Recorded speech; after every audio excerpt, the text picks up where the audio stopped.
Welcome to Reflections on Holy Week.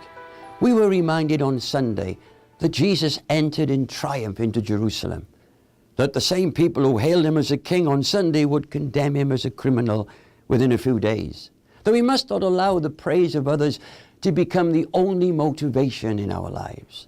On Monday, we were reminded that Jesus stayed in Bethany with his friends Mary, Martha, and Lazarus, that he chased the money changers out of the temple, and that he cursed the fig tree because it didn't have any fruit.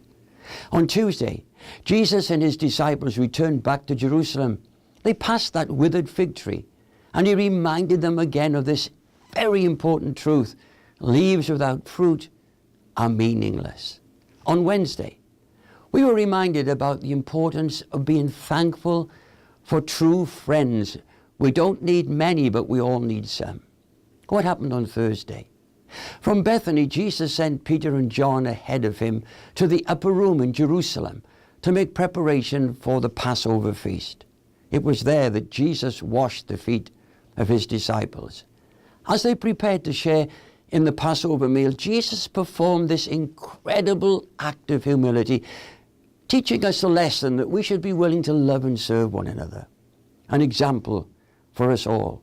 It was then that Jesus began to explain to his disciples that he was going to allow his body to be broken and his blood to be shed on the cross. Every time Christians all over the world take communion, they are reminded of this event.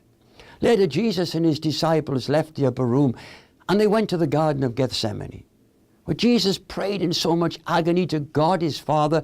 The Bible says that he sweat drops of blood.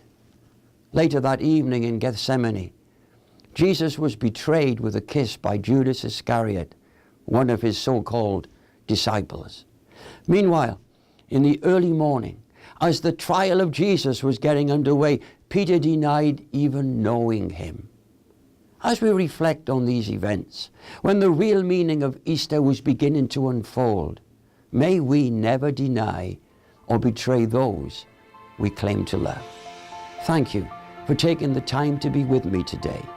I look forward to being with you again tomorrow for another reflection on Holy Week.